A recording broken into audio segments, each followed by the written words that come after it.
All right, Kwab, Knicks-Pistons.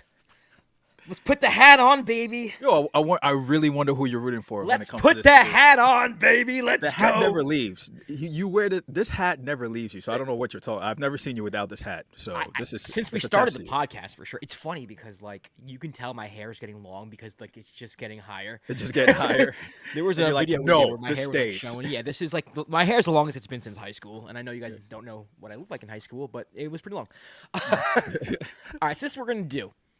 Kwab and I, we're going to finish the sentence. The Pistons win this series if blank. The Knicks win this series if blank.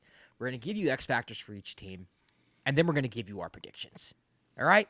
Unbiased, completely objective, 100% from the head, not the heart. Yeah. Serious takes. That's all I Serious give. takes. Serious takes. That's how I touch my sarcasm shirt. All right, Kwab. I'm going to kick it to you first. The Pistons win this series if blank. The Pistons win this series if the Knicks keep on deciding to play drop coverage against a team with a dynamic guard that operates very well against drop coverage. Okay. We've seen. I think the Knicks record against the Pistons is they have won one game, but 1-3. But let's 1-3. okay. But it's been different iterations of the Pistons team, so it's not and really different. And Cat was out for a game. OG was Exactly. out. The Knicks didn't really play anybody in the last matchup. So it's like it's a different. You can't really go by that. You can't really go by that metric. But what you can go by is what the Knicks have been showing all year is that their defense hasn't been good right. whatsoever. So depending on who's matching up with Cade, who's the engine of the Pistons, and how much drop coverage they're going to be playing, I feel like the Pistons will win the series if they continue to play drop coverage with Cat. In your opinion, the Pistons win this series if? The Pistons win this series if the Knicks can't contain the pick and roll, but I don't want to say drop because I don't think they're going to play drop the whole time. Okay. The Pistons win this series if Cade Cunningham carries them. That's pretty much it. To me, This series comes down to the fact that the Pistons really only have one engine on offense, and that's not like me negating Malik Beasley or Tim Hardaway Jr. or Dennis Schroeder off the bench. Like, they have capable players, but all these players, with the exception of maybe Schroeder in like certain situations, and maybe Tim Hardaway, like, they can't create for themselves. They're not going to run an offense for themselves. Maybe Tobias Harris can still, but ask Sixer fans how that worked out for like the past few years. So for me, Cade has to go off, and it is very possible that Cade goes off. You know, I think they're going to stick. I would stick OG on him just because OG is a little more physical and bigger.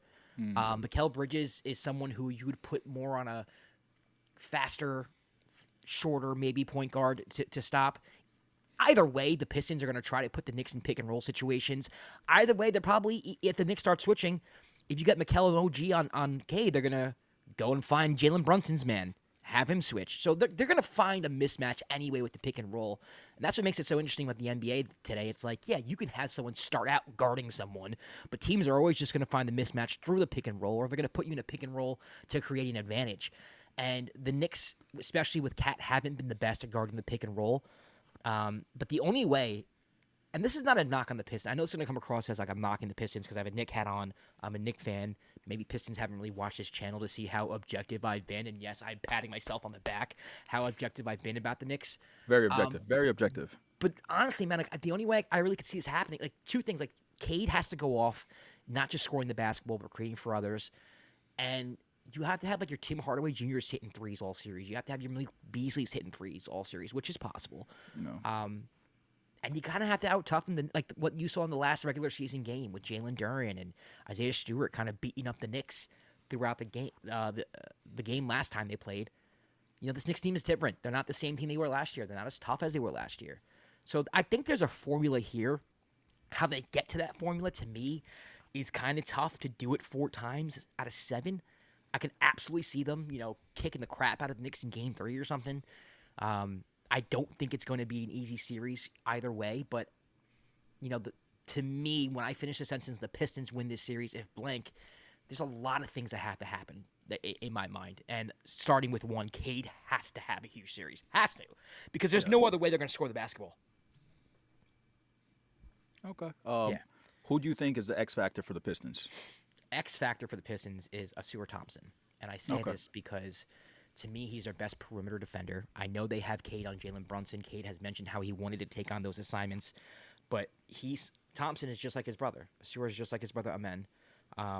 Fantastic, fantastic on that end, and maybe you put him on Brunson if Brunson's cooking Cade. Maybe if OG's going off, he can cut off that faucet really quick. He's somebody who I think JB Bickerstaff's gonna have to strategically place on certain people throughout the whole series. The only person he probably can't guard is Cat, and that's something I think the Pistons are going to have a problem with in general. I think Cat's going to have a huge series. And also, he's somebody who the Knicks might leave alone on the offensive end. If he's in the corner by himself, is he going to hit that three? Is he going to make something happen offensively? Or is he just going to be somebody who is a net negative on the offensive end, and all of a sudden they're playing 4 and 5 at that end?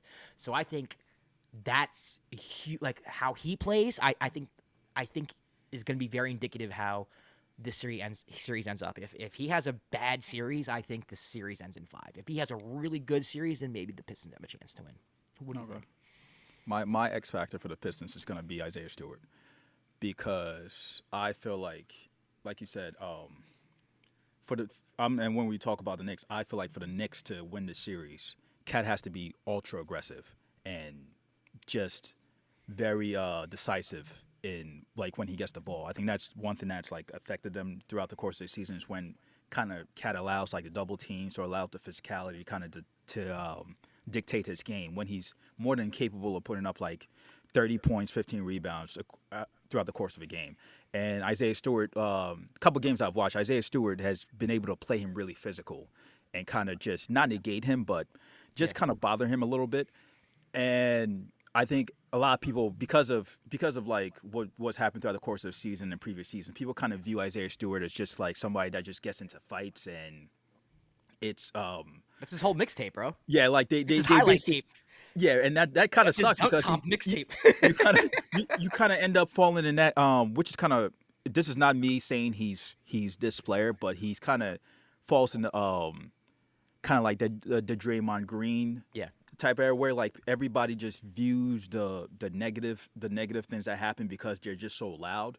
Yeah. But it doesn't negate what he does for the team. He's been a really good defender for the team throughout the course of the year, really good rebounder, probably your best big man defender, because Duran has peaks and valleys when it comes to that. But when he's in the game and he's playing the right way, he's been able to give a lot of bigs trouble, and I think he could possibly give Cat trouble. I don't know throughout the course of the series, but maybe specific games, and maybe that's all you need to win a game here and there, is to be physical with a player. He gets in foul trouble, get into his head, so on and so forth. So my X factor is Isaiah Stewart, but I also agree with your assessment of Thompson, because he's gonna have to Bickerstaff's gonna have to throw him on different players just to try to cut off their water, especially Jalen Brunson, just to try to slow him down. And one of Jalen Brunson's, when you watch him, I guess, typically struggle, as I put that in quotations, struggles, when he's going against longer defenders who can stay in front of him. So yeah, Thompson's a great pick, but I think Stewart's going to be a big factor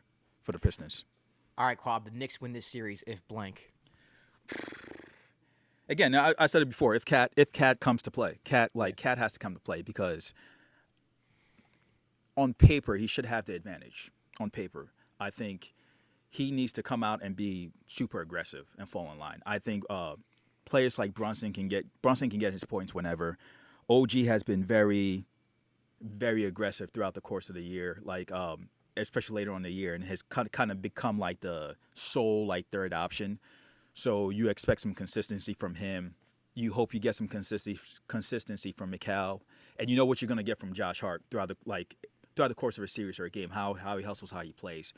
You need Cat to be the dominant big man that he is. You need him to be how he's played, an excellent rebounder, scoring the ball, and also defensively you need him to step up, because he's going to be put into the action. I feel every single time down the court he's going to be put into action. So he has to step up. So I think the Knicks win the series if All-Star Cat shows up and stays in the game and doesn't get in foul trouble. All right. I think the Knicks win this series if they just be themselves, keep cool. You're if they just show up, I don't think it's just show up. I don't think it's. I know. I don't want Pistons fans stumbling upon this thinking that I'm like this arrogant, like, come on, the Knicks. No, I don't think that's the case. I think you just looking at when you've been saying looking at the matchups, you have a lot of I don't want to say faith, but you have a lot more faith in the talent that the Knicks have compared to the Pistons. I think Cat's gonna have a field day. I really do. I don't think they can guard him on the perimeter. I do agree with you that maybe they can beat him up inside, but I don't think they can guard the pick and pop. I don't think they can go out and guard him off the dribble. I think Cade can do a decent job on Jalen, but the thing that separates the Knicks from the Pistons to me is their ability to run offense through so many different avenues that the Pistons just don't have. I mentioned how if you cut the head of the snake with Cade, that's pretty much it, right? Like, I don't trust any of the other Pistons to kind of like lead you to. Maybe in a game, Tim Hardaway can get hot and hit 7 threes. Like, you know what I mean? But if Jalen's off, you got Cat. If Cat's off, you can run through OG Anunoby. If OG Anunoby's off, you have Mikal Bridges, who's played well against the Pistons and who plays well when he's involved in the offense. And you as a Net fan, even though when he's involved in right, the offense. but that's the thing. If the Knicks just approach this series, share the basketball, no hero ball, calm down, don't panic. I really don't think this is going to be that long of a series. I do think they're legitimately a better team than the Pistons. I think they're better in every avenue than the Pistons. The Pistons are not this great defensive team. They're not bad, but they're not a great defensive team like the Houston Rockets or the OKC Thunder, where it's like, we may not score, but we're not going to let you score. Like, that's not the Pistons. It's not. The Knicks are going to get theirs. They're going to get theirs. And on the other opposite end, if you can shut down if Cade Cunningham is not first team All NBA Cade, second team All NBA Cade for the whole season, I don't see it happening. I don't see it happening. I think the Knicks have way too many options on offense. I think they have way too many ways to score the basketball. I think I saw JB Bickerstaff try to coach against a New York Knicks team that did not go well, with more talent than he has right now, did not go well. So I trust Tom Thibodeau over JB Bickerstaff. Are you? Can I counter that real quick? Go ahead.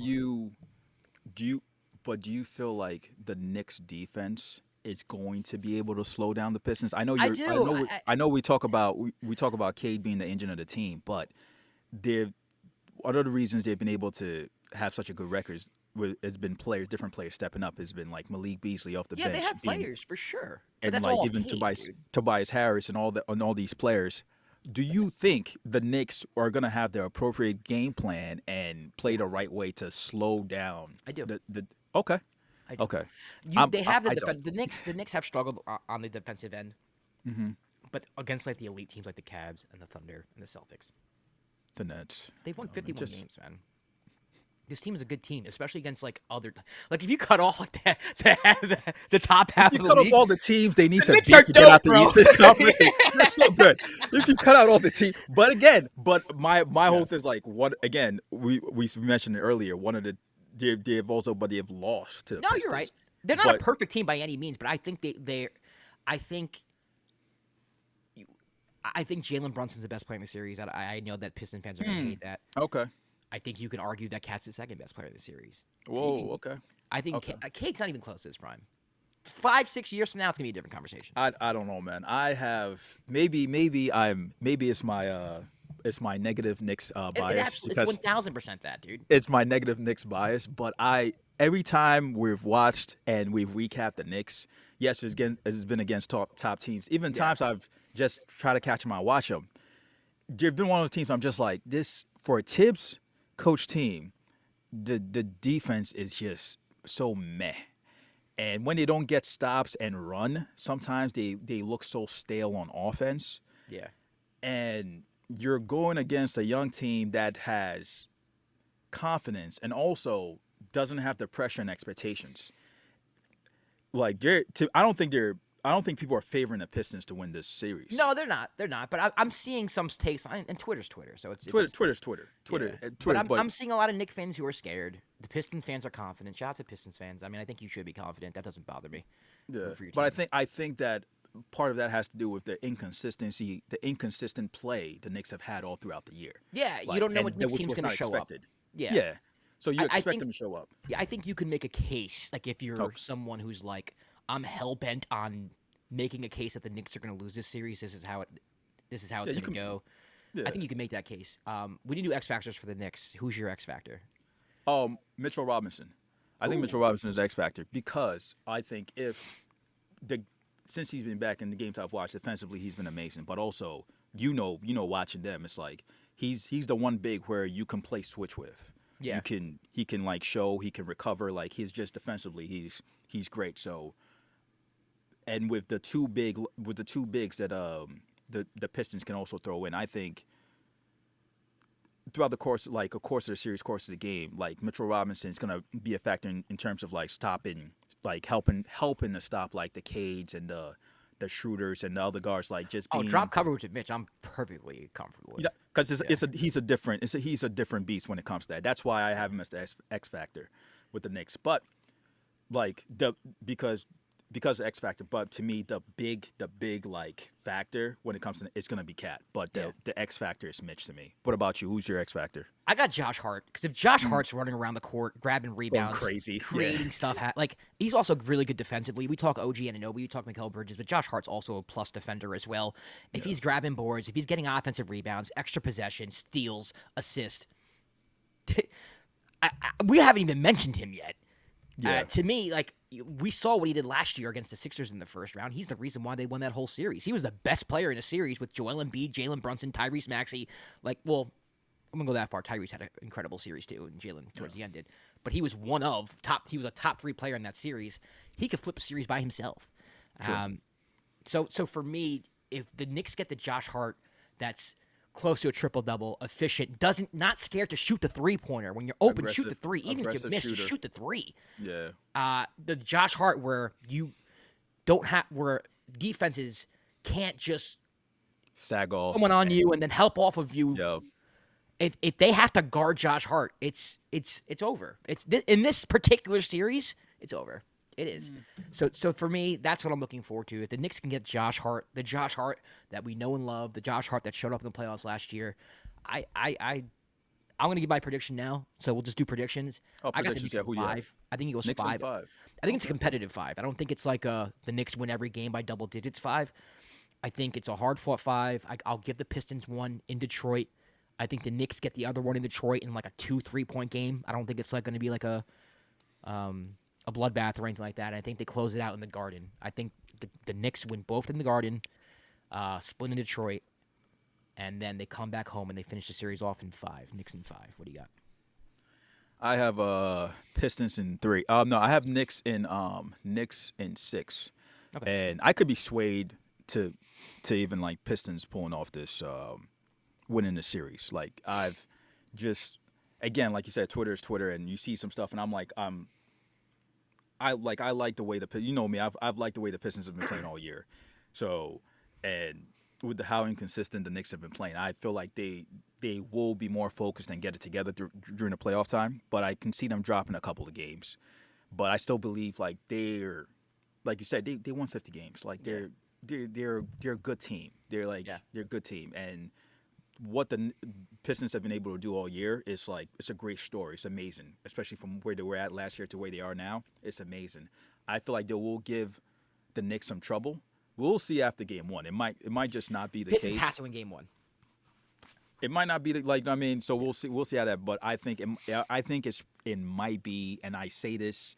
I'm not none of my picks are definite, people. Like I'm just like, if in my playing picks, I already see people commenting on that. So I'm not. I'm like, so it's I think Knicks in 6. All right, let us know what you think. Knicks, Pistons, how many games it goes, who you got winning, all that good stuff. Your X factors as well. Want to hear from you. We're doing all of our predictions right now, so stay tuned for that. We'll see you next time for another episode of Dime. Peace.